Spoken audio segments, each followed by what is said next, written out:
Hello mga kabosing at welcome back sa panibagong episode ni Peter. Narito na ang episode 111. Bago tayo magsimula, balikan muna natin ang nakaraang kabanata. Sa kaibuturan ng damdamin ni Nathaniel, inamin niyang nais pa niyang muling makaharap si Tadeo sa hinaharap. Hindi dahil sa personal na alitan, kundi dahil nakita niya rito ang isang pambihirang kalaban na kayang itulak ang kanyang mga kakayahan hanggang sa pinakasukdulan. Samantala, lumipat ang tagpo sa grupo na abala sa paghahanda ng entablado. Sa gitna ng mga taong kumikilos sa paligid, makikitang palihim na gumagalaw si Peter habang tumatanggap ng impormasyon mula kay G1. Ayon sa impormasyong natanggap niya, batay sa schedule ni Andreas, mananatili ito sa waiting room hanggang sa susunod na bahagi ng kanyang programa. Tungkol naman kina Tadeo at Nathaniel, iniulat na wala sa kanila ang nagtamo ng malubhang pinsala. Nang marinig iyon, bahagyang nakahinga ng maluwag si Peter. Sa kanyang pananaw, sapat na iyon upang maituon niya ang buong atensyon sa mas mahalagang misyon, ang alisin ang impluwensya ng hypnosis ni Andreas. Nagtanong si G1 kung natuklasan na ba ni Peter kung paano naapektuhan ni Andreas si Tadeo. Bilang tugon, ipinahiwatig ni Peter na mayroon na siyang hinala tungkol sa sagot, ngunit kailangan pa niya itong kumpirmahin bago siya makatiyak. Nagpahayag naman ng pag-aalala si G1. Sa kanyang pananaw, napakapanganib ng plano ni Peter dahil may posibilidad na siya mismo ang maging biktima ng parehong pamamaraan. Ngunit sa sandaling iyon, naalala ni Peter ang pagkakataong ipinagkatiwala ni Tadeo ang kanyang kapalaran sa kanya. Dahil dito, sinabi niyang hindi niya maaaring ipaubaya ang lahat sa mga nakababatang kasamahan. Dahil dito, nagpasya siyang harapin mismo si Andreas. Sa kabilang panig, makikitang kasalukuyang nakikipag-usap si Andreas sa isang lalaking tila kanyang manager. Pinag-uusapan nila ang kaguluhang naganap kamakailan sa entablado. Ipinahayag ng lalaki ang kanyang kasiyahang makitang ligtas at maayos si Andreas. Kasabay nito, iminungkahi niyang magpahinga muna ito sa waiting room. Magaan namang tinanggap ni Andreas ang suhestyon at pabirong sinabi na sana ay mabigyan din siya ng pagkakataong makapagbakasyon paminsan-minsan. Hindi nagtagal, nakabalik na siya sa waiting room upang magpahinga. Habang mag-isa, biglang sumagi sa kanyang isipan ang imahe ng isang babaeng estudyante na nagbibigay sa kanya ng mga bulaklak. Sa kanyang alaala, tila si Hana ang babaeng iyon. Kasunod nito, pinagtibay niya ang kanyang paniniwalang kailangan na niyang mahuli si Peter sa lalong madaling panahon.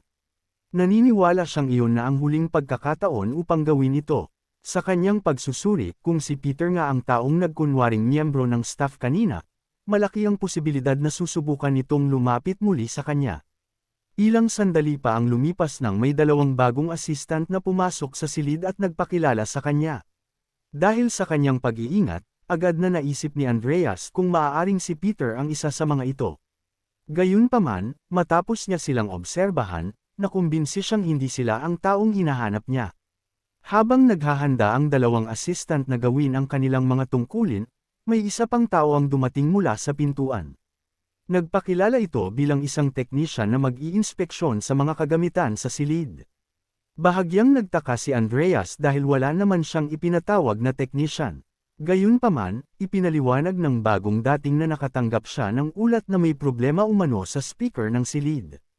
Dahil alam niyang matagal na ring ginagamit ang naturang kagamitan, pinahintulutan ni Andreas ang lalaki na magsagawa ng inspection. Ang hindi niya alam, ang technician na iyon ay si Peter na nakasuot ng disguise. Habang kumikilos sa loob ng silid, pinag-aaralan ni Peter ang bawat galaw ni Andreas. Sa kanyang palagay, malaki ang posibilidad na pinaghihinalaan na siya nito. Kung tama ang kanyang hinala, naniniwala siyang susubukan ni Andreas na impluwensyahan ang dalawang assistant upang kumpirmahin kung ang technician na nasa harapan niya ay si Peter nga.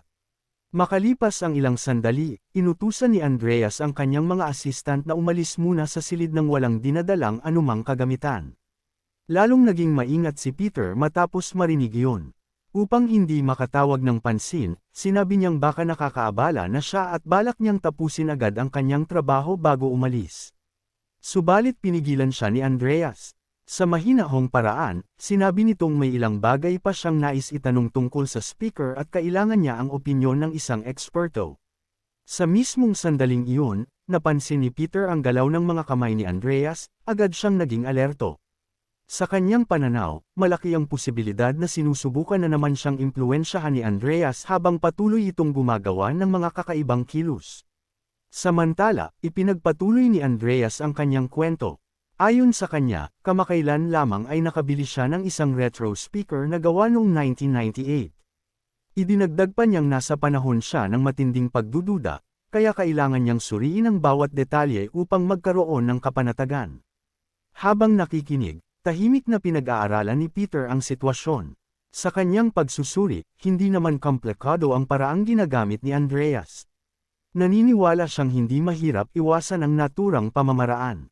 Gayunpaman, alam niyang hindi iyon ang pinakamahalagang problema. Batid niyang sinusubukan lamang ni Andreas na kumpirmahin ang kanyang pagkakakilanlan. Dahil dito, napagpasyahan niyang magkunwaring naapektuhan upang hindi mahalata ang kanyang tunay na layunin. Habang patuloy na ikinikilos ni Andreas ang kanyang mga kamay, seryoso nitong hiniling na tumingin si Peter sa kanyang direksyon. Ngunit nanatiling tahimik si Peter at sinadyang huwag tumugon. Dahil dito, bahagyang nena si Andreas at muli niyang inulit ang kanyang kahilingan.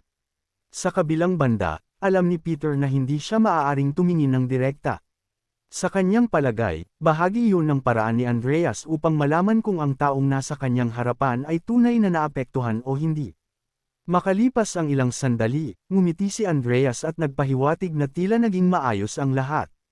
Idinagdag pa niyang naging mas sensitibo lamang siya nitong mga nakaraang araw. Pagkatapos nito, ibinahagi niyang may isang tao na matagal na niyang gustong makilala. Ayon sa kanya, ang taong iyon ay si Peter, isang individual na kilala at may pambihirang reputasyon sa kanyang larangan. Habang sinasabi iyon, masusing pinagmasdan ni Andreas ang mukha ng teknisyan na sa realidad ay si Peter na nagpapanggap lamang. Kasunod nito, iginiit niyang hindi naman niya kailanman sinubukang impluwensyahan ang naturang teknisyan. Sa sandaling iyon, bahagyang nagulat si Peter. Napagtanto niyang maaaring nahulog na siya sa bitag na maingat na inihanda ni Andreas. Sa pananaw ni Andreas, ang sinumang matagal nang namumuhay sa mundong iyon ay malamang na minsan nang napaisip kung gaano nga ba kahanga-hanga ang isang taong tulad ni Peter. Inamin din niyang matagal na niyang nais makilala ito ng personal. Dahil dito, direkta niyang ipinahiwatig na nais niyang makita ang tunay na mukha sa likod ng kasalukuyang pagkakakilanlan ni Peter. Habang nagpapatuloy ang kanilang pag-uusap, muling ikinilos ni Andreas ang kanyang mga kamay. Bilang reflex, bahagyang umatras si Peter upang mapanatili ang distansya sa pagitan nila. Pagkatapos nito, tinanong niya kung bakit kailangan pa niyang ibunyag ang kanyang tunay na mukha. Bilang tugon, sinabi ni Andreas na maaari na lamang niya itong ituring bilang isang regalo para sa isang tagahanga. Sa loob-loob ni Peter, lalo siyang naging maingat. Naniniwala siyang sapat na ang isang pagkakamali upang tuluyan siyang mawalan ng kontrol sa sitwasyon. Bukod pa rito, kumbinsido siyang may iba pang lihim na paraan si Andreas maliban sa mga simpleng galaw ng kamay nito. Dahil dito, nagsimula siyang mag-isip kung paano niya matutuklasan ang tunay na sikreto sa likod ng mga ginagawa ng kanyang kalaban. Samantala, bahagyang natawa si Andreas. Ayon sa kanya, napakaraming iniisip ni Peter. Pabiro pa niyang sinabi na tila naririnig niya kung paano gumagana ang utak nito sa bawat sandali. Idinagdag niyang kung talagang nais ni Peter ng sagot, mas mabuting direkta na lamang itong magtanong. Pagkatapos nito, nangako siyang ipaliliwanag ang kanyang pamamaraan kung magagawa ni Peter na malampasan ang susunod na pagsubok. Sa puntong iyon, ipinakita ni Andreas ang isang lalaking may hawak na shotgun. Nang makita iyon, agad na sinuri ni Peter ang sitwasyon. Batid niyang sa isang saradong espasyo, lalo na sa masikip na silid tulad ng kinaroroonan nila, napakahirap iwasan ang anumang banta na maaaring manggaling sa ganoong sitwasyon. Gayunpaman, nanatili siyang kalmado. Sinabi niyang kung ganoon ang magiging antas ng hamon, maglalabas din siya ng sarili niyang kagamitan upang maging patas ang sitwasyon. Dahil sa kanyang sinabi, naging mausisa si Andreas at agad na nagtanong kung ano ang balak niyang gamitin. Sa sumunod na sandali, inilabas ni Peter ang isang simpleng tape measure o mitran. Nang makita iyon, lalo pang nagtaka si Andreas. Sa kanyang pananaw, napakasimple ng bagay na iyon kung ihahambing sa tensyon ng sitwasyon. Dahil dito, napaisip siya kung ano nga ba ang balak nitong gawin gamit ang simpleng kagamitang iyon. Bahagya pa niya itong tinuwanan at sinabing tila masyadong tinaasan ni Peter ang kanyang inaasahan. Sa kanyang pananaw, parang laruan lamang ang inilabas nito sa gitna ng isang seryosong sitwasyon. Ngunit sa sumunod na sandali, biglang nagbago ang takbo ng pangyayari. Sa halip na direktang umatake, mabilis na pinatay ni Peter ang switch ng ilaw na nakakabit sa dingding. Dahil dito, agad na binalot ng kadiliman ang buong silid. Nang mawala ang liwanag, walang pag-aalinlangang iniutos ni Andreas sa kanyang tauhan na agad na paputukan si Peter. Kasabay ng unang putok ng shotgun, biglang lumitaw ang metro na hawak ni Peter sa mismong harapan ng armas. Sa isang iglap, mabilis na kumilos ang metro at halos tuluyang nakapulupot sa shotgun. Bago pa man lubos na maunawaan ng kalaban ang nangyayari, sumulpat na si Peter mula sa dilim. Sa bilis na halos hindi masundan ng mata, nagawa niyang tamaan ang kamay ng taga-baril at pigilan ang kakayahan nitong muling magpaputok ng maayos. Pagkaraan lamang ng ilang segundo, muling bumukas ang mga ilaw sa silid. Habang pinagmamasdan ang resulta, napabuntong hininga si Andreas. Doon niya napagtanto kung bakit patuloy na umaatres si Peter kanina. Akala niya noon ay sinusubukan lamang nitong lumikha ng distansya upang makatakas. Ngunit sa katotohanan, ginagamit lamang ni Peter ang bawat hakbang upang makarating sa switch ng ilaw at ihanda ang kanyang plano.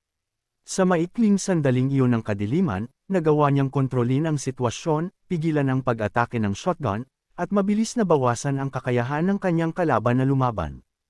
Kapansin-pansin din na hindi niya ginawang nakamamatay ang kanyang pag-atake. Sa halip, sapat lamang ang kanyang mga galaw upang pigilan ang banta ng hindi tuluyang tapusin ang kalaban. Mula sa pananaw ng kwento, ipinapakita ng eksenang ito ang isa sa pinakamalalaking lakas ni Peter. Hindi siya umaasa sa hilaw na puwersa, kundi sa bilis ng pag-iisip, tamang tiyempo, at kakayahang gamitin ang kapaligiran bilang bahagi ng kanyang estratehiya. Dahil dito, mas lalo pang naunawaan ni Andreas kung bakit maraming makapangyarihang grupo ang interesado kay Peter, sa kanyang pagtataya, hindi lamang mapanganib ang lalaki dahil sa kanyang kakayahan, kundi dahil napakahirap hulaan ang susunod nitong galaw. Dahil dito, nagpasya si Andreas na hindi na siya magpapadala ng karaniwang kalaban laban kay Peter. Sa halip, naniniwala siyang mula sa puntong iyon, tanging isang tunay na katapat lamang ang nararapat na humarap sa kanya.